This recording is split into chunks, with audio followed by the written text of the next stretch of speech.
It's me, Kat. Are you there? Are you there? Is there anybody there?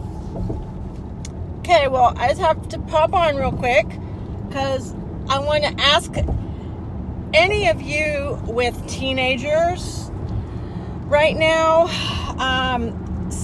especially teenage girls, because girls are very complicated creatures, in case some of you haven't figured that out already.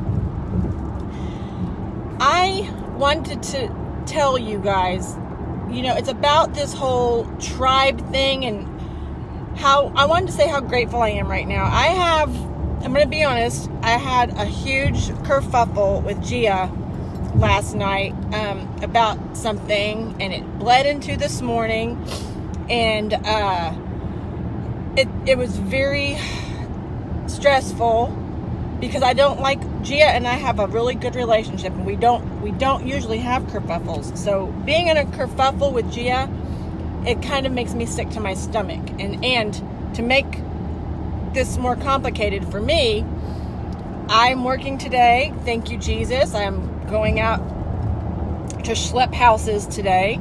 Hopefully sell one. That's good. And because of my schedule, Gia is going to she's going to my mom's after school for a couple hours. Then she's going to a sleepover with her. Gia's got two best friends in this world. They're like her other sisters, and consequently, both of their mothers are like second moms to her. Truly, and I'm so thankful for that. And that's what I'm getting at, because I won't see Gia today and tomorrow, and then she's going to Pete's this weekend, so I won't see Gia again until Monday. So and my point is, because of the relationship that I have with my daughter's friends, mothers, these two specific women, I'm at it. What happened with Gia and I has been very upsetting to me. And everything's calmed down, and after she got out of the car today, we parted in a good space, but I'm still knowing that I'm not going to see her for the next few days, and especially with the last year that she's just had, and the propensity for her to potentially be really affected by a kerfuffle with me, just as I am with her. I was able to call Gia's the place she's going tonight. It's one of I have a couple of moms that are very close with my daughter, that my daughter's able to talk to and be open with and be honest with, and for all I know, share things with them that she might not necessarily share with me.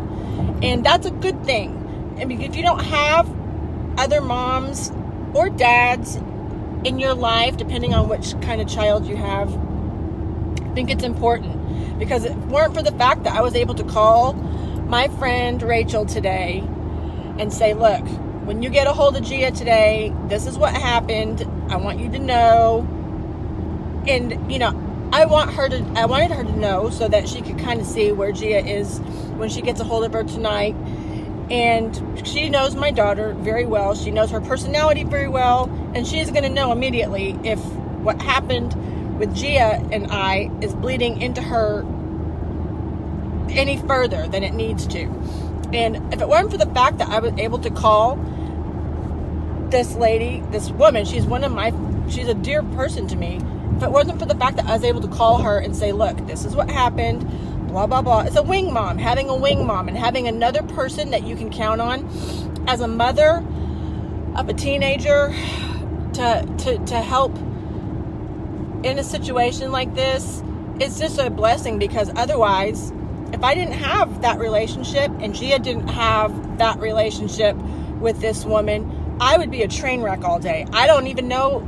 I can't even tell you. It's just so I was able to call her and say, look, this is what I need you to look for, and maybe you can talk to her, blah, blah, blah, blah, blah. And I know, and this, Gia and I were able to work through our issue this morning, as I said, and now I know Rachel has it from here.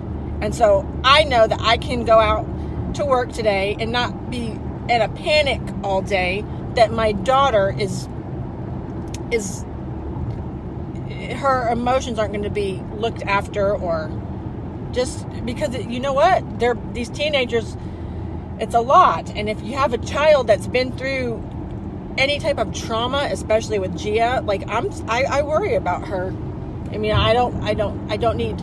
She's already been through it, and she's already had her fair share of bullshit in this lifetime. So I don't want her walking around suffering, unless she, unnecessarily. So I'm thankful for that. So what my point is, if you're a mom of a teenager, even if you're a grandparent, it's so nice to know that your teen has another set of ears and a safe place to land and a someone to communicate with in your absence, or just as a backup person, because this place that we live, this world that we live in, it's like a free-for-all. Like I said yesterday, it's a rat race here, and it's a scary proposition, even being an adult, much less raising a young woman in 2020 with all the shit that's going on. It's nice to have a backup system, and it's very, very, it's comforting to me. I'm so thankful for that, especially because after I lost Zach, Zach was my co-parent. He was my wing person, and without him here, I'm kind of on my own, but I'm not, and I love that. So I encourage all of you to be sure that your child has another person that they can go and talk to, another safe place to land, and another voice of reason to intervene when it's necessary, because I gotta be honest with you, it's a good feeling. So now I'm gonna sign out. I'm gonna go schlep a house. I don't have a knot in my stomach. I know that this is dealt with and taken care of, and that Gia's in good hands tonight after she leaves, after Rachel gets a hold of her, and all is well in our tribe. And that's just a good feeling, and I'm so thankful for that. So Rachel, I love you. Bye, girl, bye.